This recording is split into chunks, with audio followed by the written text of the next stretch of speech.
Amém? Abre a tua Bíblia, Hebreus 11, verso 6, irmão.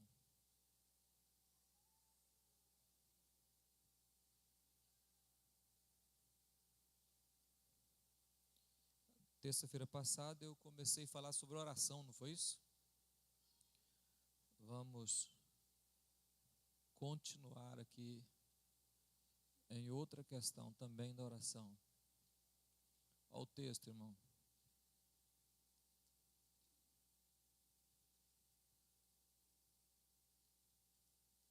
Põe a tradução RA aí, meu filho. Você colocou a RC, põe a atualizada em vez de corrigida, só para ficar. Está na RC, não, essa é NVI. RC, você está a ARC, coloca ARA, é a RA. Vamos ler, irmãos. Ora, sem fé é impossível agradar-lhe, porque é necessário que aquele que se aproxima de Deus creia que Ele existe e que é galardoador dos que o buscam. Amém, irmão? Podeis assentar em nome de Jesus. Vamos, na terça passada, irmão, eu falei sobre oração e dei uns exemplos, não foi isso? De oração. Terça passada eu dei uns exemplos: Abraão, Moisés, Ezequias e Jesus. Essa terça agora eu quero falar sobre oração, mas no sentido de crer. Amém? Amém, irmão? Atenção, para que você possa entender o que eu quero que você entenda em nome de Jesus. Muitas pessoas oram, irmão. Ou quase todos crentes oram, até não crentes oram também. Mas existem pessoas que crêem no Deus que ora. Existem pessoas que oram, mas não crêem, mas oram. Ah, mas só o ato de orar não é crer? Não, irmão. O ato de orar não é crer. Por exemplo, irmão, 3 tipos de interpretação que as pessoas têm da teologia. Primeiro, que Deus é Deus, existe, criou os céus e terra, mas não interfere no universo. É como se ele tivesse dado corda no relógio, soltou e tudo segue normal. Essa é a primeira crença. Tem pessoas que creem assim, que acham que Deus não interfere na terra, por causa de fatores, múltiplos fatores, por exemplo, desastres, grandes desastres que matam aí 100, 200, 300 pessoas, ou pessoas que deveriam já ter nascido mortas, né, igual Hitler, mas não nasceu, né? Eu ia falar o outro aqui também, mas vamos deixar ele vivo, né? Vamos deixar ele vivo. E isso por mais ainda, irmão. Aí as pessoas acham o seguinte: não, Deus existe, criou os céus e terra, é soberano, mas não interfere na vida de ninguém.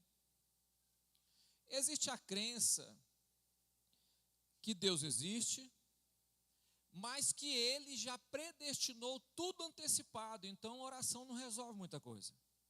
Chamado destino, já viu falar destino? Tem crente que crê em destino, irmão.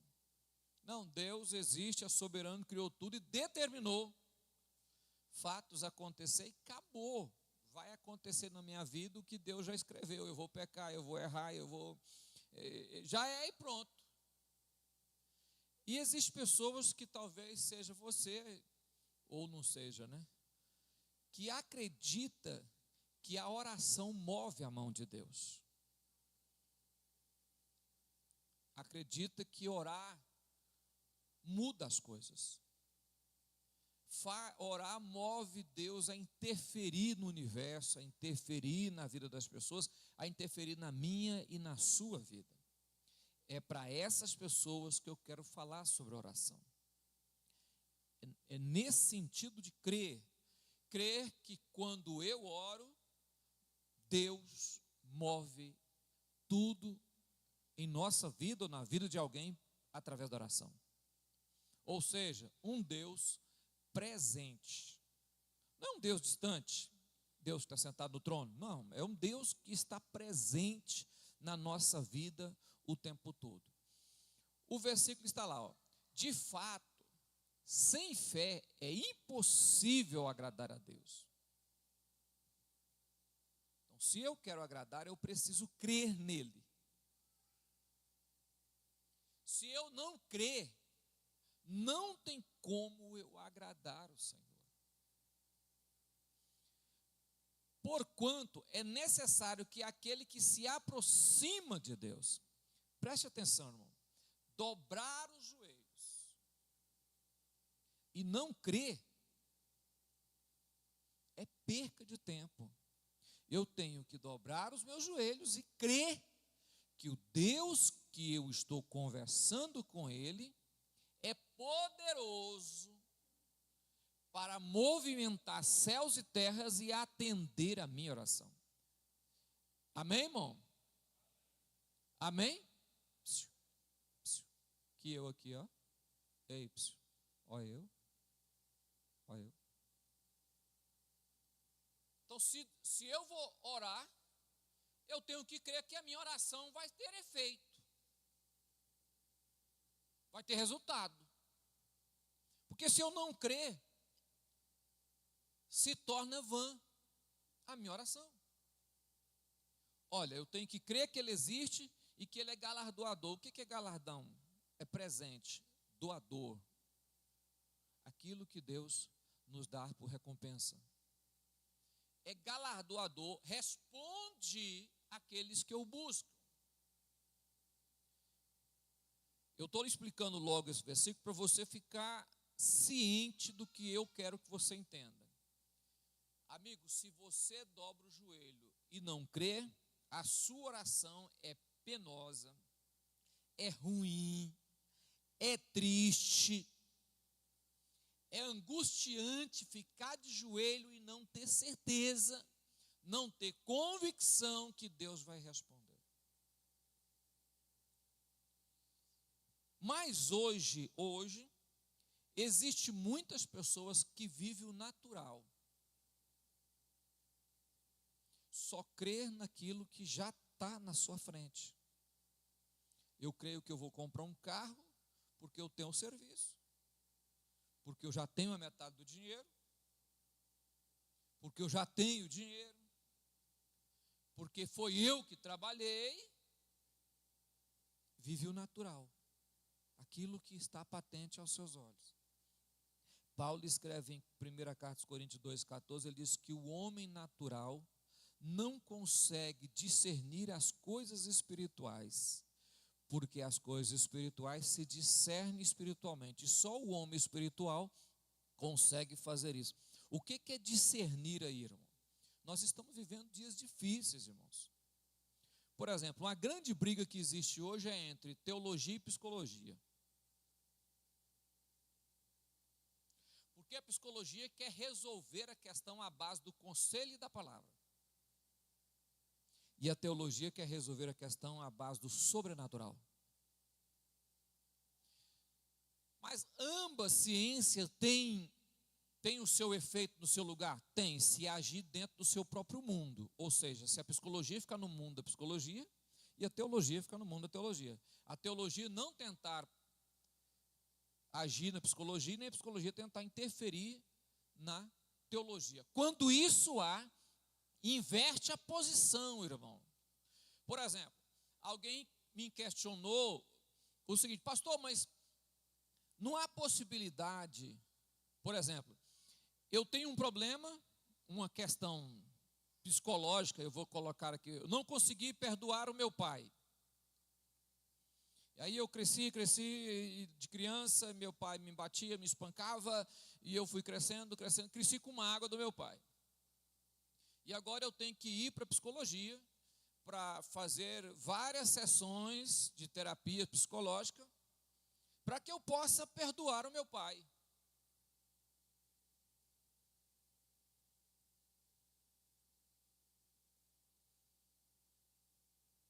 Agora olha para mim. como que você crê, pastor? O Deus que você aceitou, o seu Cristo, não fez nada? Não fez nada? Duas coisas estão erradas. Ou o seu Jesus é fraco demais, ou você não obedece à palavra de Deus. Ah, não, mas para tirar de dentro de mim, eu preciso que alguém me ajude. Eu preciso só do Espírito. E eu te pergunto, estou errado, irmão? Ah, não, mas existem questões que Jesus não resolve. Ah, não, aí você foi longe demais. Se existir qualquer coisa que Jesus não resolve, eu largo ele no outro dia, irmão. Se existir uma questãozinha humana que Jesus não resolva, eu desisto de ser crente. Então, como que eu creio? Eu creio que no momento que eu aceito Jesus, eu posso até não mudar toda a minha vida. Mas agora eu tenho a obrigação de deixar o Espírito Santo me transformar. Por que o senhor está abrindo esse leque, irmão? Por causa do homem natural, que busca soluções naturais. Porque é mais fácil eu buscar solução natural do que eu buscar uma solução espiritual. Porque uma solução espiritual vai me dar muito trabalho. Aí é mais fácil eu participar ou eu pagar 5 sessões de terapia, psicologia lá, com a psicóloga ou com o psicólogo lá, para resolver o meu problema interno, o meu problema psicológico, o meu problema aqui no meu psique, para me resolver essa questão. Se eu passar 5 terapias lá, eu vou resolver a minha questão. Se torna mais simples do que eu resolver essa questão de joelho com a minha natureza, colocá-la debaixo do trono de Deus, joelhar em cima dela e dizer: olha, o meu Deus pode moldar e mudar o meu coração. Aí o homem natural resolve as coisas de forma natural, porque é mais fácil. Amém, irmão? E qualquer psicólogo que quiser brigar, não briga também, irmão. Ué. Porque eu creio num Deus assim. Você quer ver como é que eu creio? Eu creio que se Jesus estiver, tudo muda. Se ele sair, tudo que tinha mudado volta ao normal. Pronto. Se Jesus estiver, tudo muda. Mas se ele sair, tudo que era ruim volta de novo. E volta pior. Então, o que me controla não é o meu psicológico. O que me controla é o Espírito de Deus. Amém? Então, por isso que eu creio na oração. Porque quando algo não está dando certo no mundo físico, e eu busco uma orientação no mundo físico que não está dando certo, eu vou para o mundo espiritual. E lá no mundo espiritual a briga é diferente. Lá eu tenho a única pessoa que pode brigar por mim do outro lado do mundo espiritual, se chama Espírito de Deus, Cristo ressuscitado. Eu vou ter que buscá-lo, encontrá-lo e convencê-lo a resolver a minha questão. Aí é a oração. Eu quero que vocês entendam, eu vou só contar a história. As muralhas de Jericó. No fato científico, é inacreditável falar que as muralhas caíram por um grito. Mas no fato espiritual, não é inacreditável. Se torna fácil quando eu creio que Deus pode fazer. Preste bem atenção, irmão. Deus chama o povo de Israel e fala com eles: vocês vão rodear a cidade de Jericó durante 7 dias uma vez. Durante 6 dias uma vez. A volta. Tinha aí 7 quilômetros, né? Você já imaginou levantar cedo? 1 milhão de pessoas, vou colocar assim.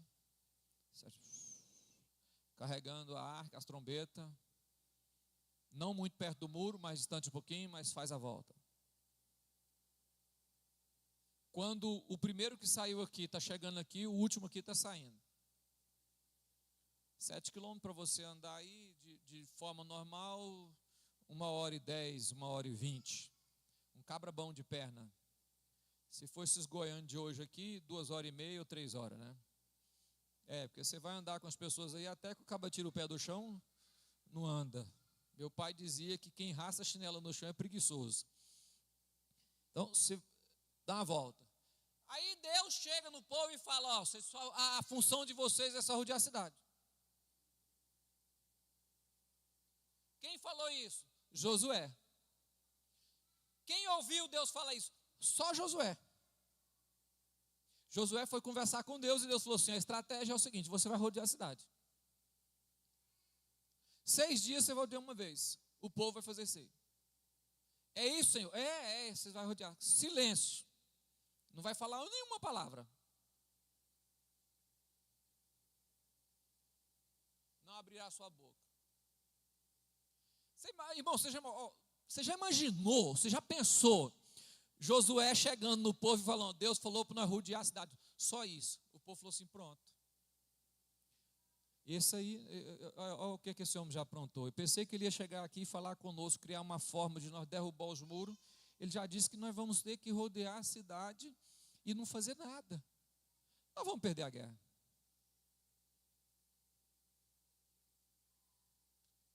Oração é desse jeito, irmão. Para muitas pessoas, oração não vale nada. Não tem função nenhuma. Mas existem pessoas que têm experiências profundas tiradas na oração, no joelho. Aprendeu a vencer as batalhas da vida no joelho. Aí eles rodearam 6 dias, uma vez. No 7º dia ele falou, agora vocês vão rodear 7 vezes. 7 vezes 7, 49. 49 quilômetros. Aí, Senhor, aí já é diferente. Até que 7 quilômetros e terminar, dava para dar uma briga ainda no final. Mas você rodear 49 quilômetros, irmãos, e você ainda ter que entrar na batalha, pegar a espada e vai perder.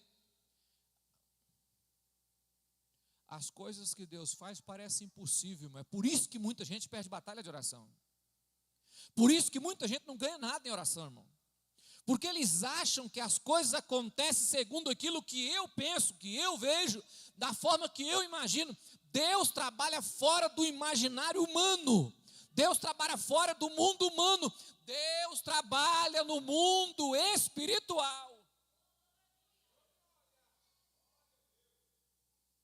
O que Deus estava dizendo? Não é vocês que vai batalhar e guerrear, não. Eu vou vencer a batalha, rapaz. Vocês só vão fazer uma coisa, só olhar o que eu vou fazer. Porque quando eles rodearam na última volta e tocaram as trombetas e gritaram, com um grito, a muralha caiu. Jericó tinha 2 muros, um externo muito que dava para passar um carro em cima e outro menor, também protegendo a cidade, mas caiu os 2. Caíram, e quando caíram, o povo de dentro de Jericó já estava apavorado. Por que apavorado?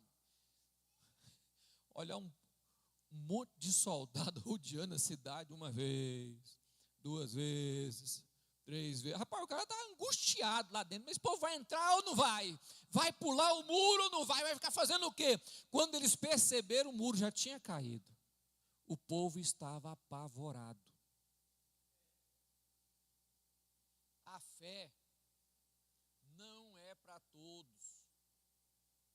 Deixa eu te contar outra história. Se você quiser até ler aí, 2 Reis, capítulo 19, versículo 35.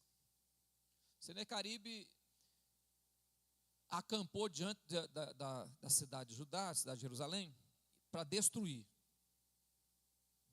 Veio destruindo todo mundo. Todas as cidades que enfrentou o rei da Babilônia, perdeu a batalha, perdeu a família, morreram. Quando chegou, encontrou Ezequias. Ezequias pegou, apresentou a carta a Deus, falou, Senhor, desafiou, foi o Senhor. Diz que o Senhor não tem poder o suficiente para nos guardar.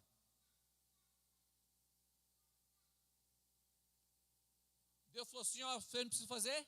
O profeta diz, você não precisa fazer nada. Só olha. No outro dia cedo, então naquela mesma noite, saiu um anjo do Senhor e feriu o arraial dos assírios, 185 mil homens. Só um anjo. Se mandasse dois, ia a terra toda embora, mas eu vou mandar só um. Olha para mim, irmão. Isso é para quem crê. Isso é para quem crê, que sabe que Deus pode fazer coisas extraordinárias. Não existe batalha que Deus não possa vencer ela. O povo de Israel nem sequer saiu de dentro da cidade. Não fizeram nada. Deus só disse o seguinte, a hora que Ezequiel falou, apresentou, foi a carta, está desafiando eu, então pode deixar que eu resolvo.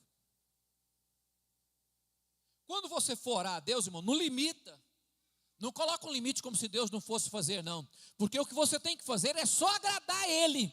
Aquele que aproximar dele sem fé, é impossível agradar o Senhor. Mas aquele que aproximar dele e tiver fé, você agradou a Ele, agradou-se Deus, levantar no trono, a sua resposta é imediata.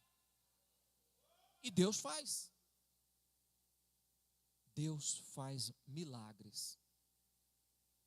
Deixa eu te contar mais, é só contando história mesmo para você ver. Atos 12, verso 7. Pedro estava preso e a igreja estava orando. Pedro preso e a igreja orando. Olha bem. E eis, porém, que sobreveio um anjo do Senhor e uma luz iluminou a prisão. E tocando ele o lado de Pedro, despertou, Pedro estava até dormindo. Dizendo, levanta-te depressa, então as cadeias caíram das suas mãos. Versículo 8. Disse-lhe o anjo, cinge-te de calça as sandálias, e ele assim o fez. Disse-lhe mais, põe a capa e segue-me. 9. Então saindo o seguia, não sabendo que era real o que se fazia por meio do anjo, parecia-lhes antes uma visão. 10. Depois de terem passado a primeira e a segunda sentinela, chegaram ao portão de ferro que dava para a cidade, o qual se lhe abriu automaticamente, e saindo, enveredaram pela rua, e logo adiante o anjo se apartou dele. Olhe para mim, irmão. Para Pedro, ele estava dormindo. Era um sonho. Para a igreja, um milagre. A igreja estava orando. O anjo vem dentro da cadeia, abre as portas da cadeia, tira só Pedro, não estava só Pedro preso, tira só Pedro e caminha com ele, ele passa a primeira e a segunda, primeiro e segundo portão, e o terceiro abriu automaticamente para ele, e ele saiu. Quando virou a rua, o anjo sumiu e ele percebeu que era real. Por quê, irmãos? Porque tinha uma igreja que estava orando. E se você quer saber o resultado, depois você lê o texto. O que a igreja estava fazendo? Orando. Alguma coisa ia acontecer? Ia. Ia acontecer por quem? Por uma igreja que estava orando.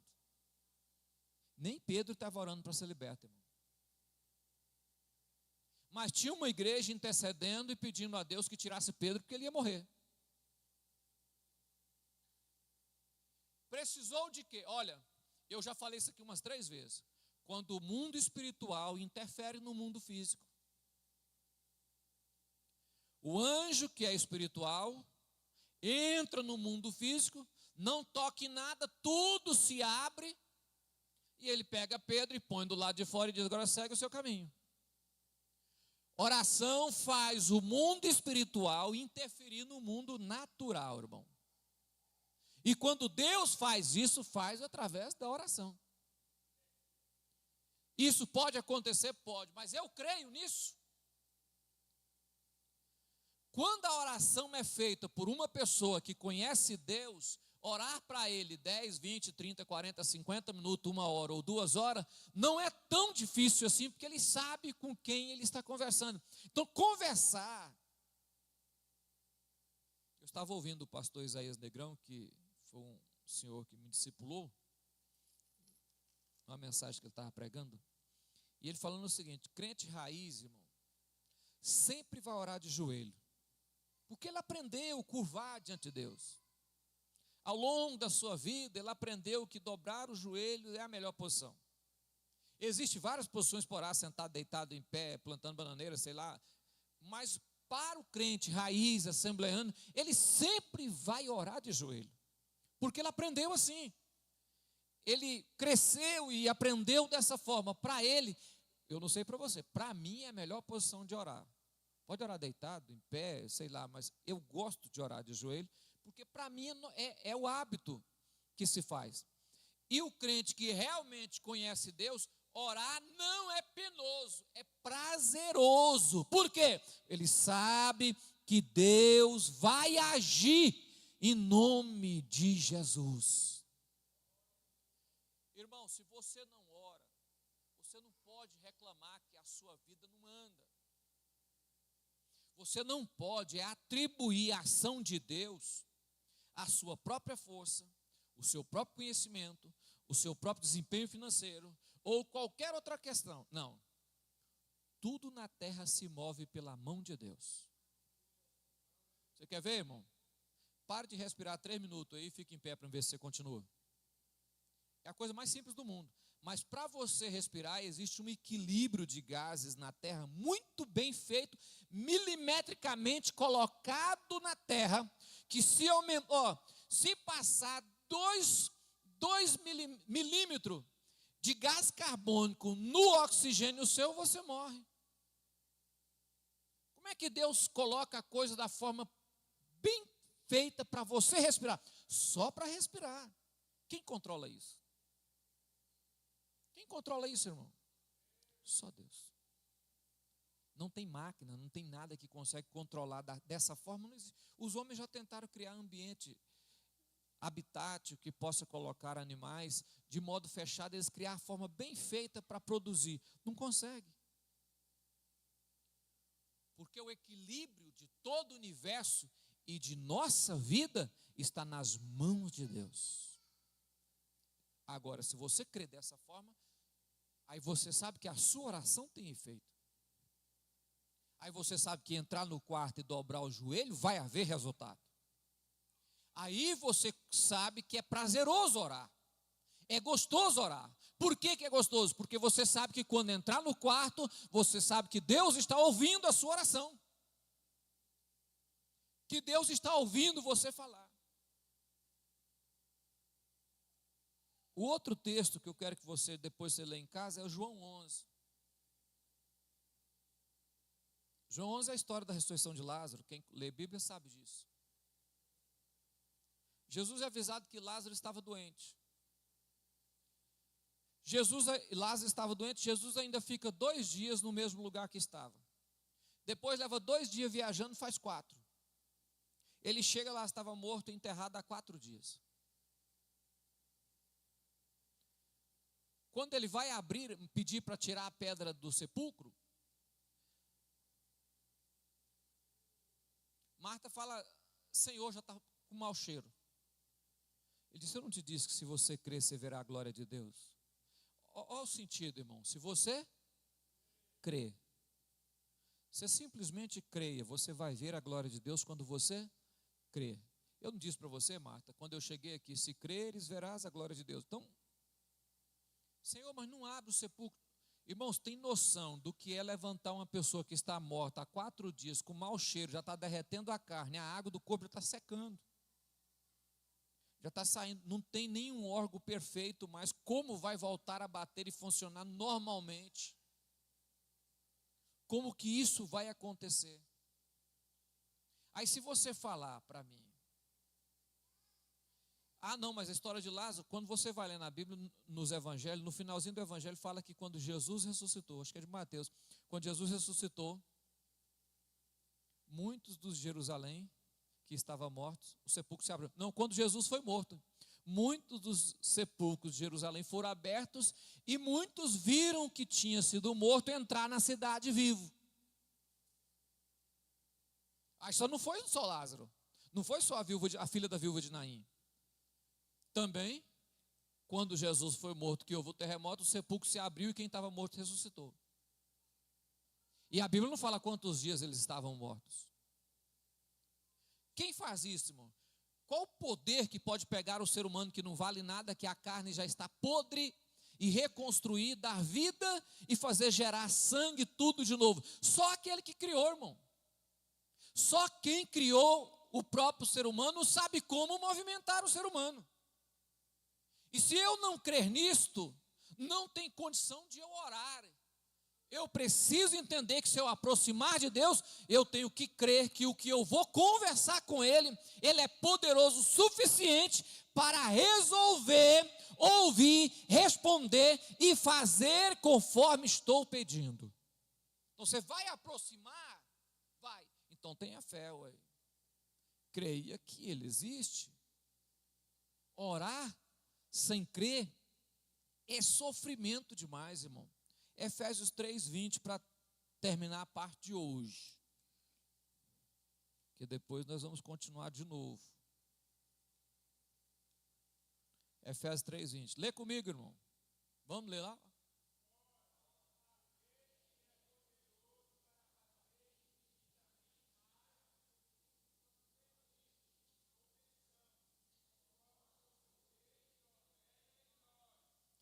Fazer infinitamente mais do que tudo quanto. Olhe para mim, crente, você tem que crer nisso aí, isso é palavra de Deus. Se você não crê na Bíblia, não tem jeito. Tudo quanto pedimos ou pensamos. E fazer além, infinitamente mais do que tudo quanto pedimos ou. Irmão, oração é a melhor coisa que eu já encontrei para tudo, desde o ponto de ser abençoado, quanto de resolver questões internas. Coração, mágoa, tristeza, né, rancor, ódio, pecado escondido ou doença, qualquer coisa. Se Deus colocar a mão, resolve o problema. Amém, irmão? Amém, irmão? Você crê nisso? Crer ou não? Aqui é que vem a questão. Tem pessoas que vai orar e até oram, mas não crê. E outros não oram porque não crê. E se não orar, irmão, orar e não crer é a mesma coisa que não orar. É melhor que não ore se você não crê. Eu creio que tudo quanto eu falo com Deus, seja para hoje ou para daqui 10 anos, Deus me ouve. Deus me ouve. Amém, irmão? Vou até dar um conselho para vocês aqui que o Jason falou comigo esses dias aqui na oração. Ô pastor, a hora que esse povo for orar para não chover, pede para eles para falar com Jesus que é só naquele dia. Não é para ficar, Senhor, que não haja chuva. E se parar 7 anos sem chuva? Eu falei, a ideia é boa, meu irmão. Sabe-se lá se um dia a gente ora e Deus resolve secar a terra aí 7 anos seguidos. Já que Ele faz além do que pedimos ou pensamos.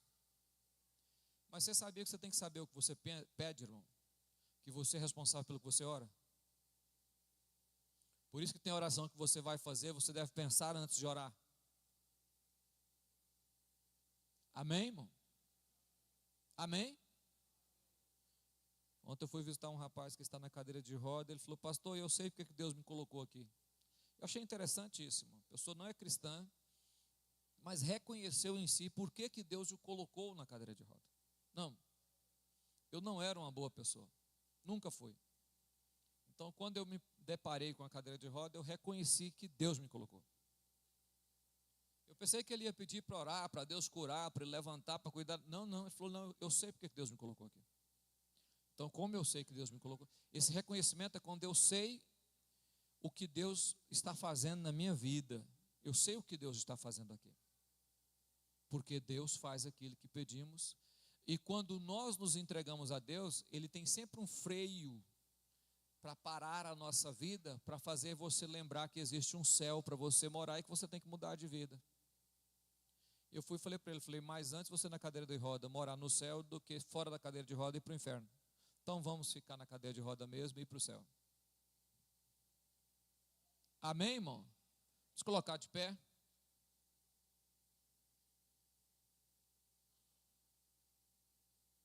Entendeu o que eu disse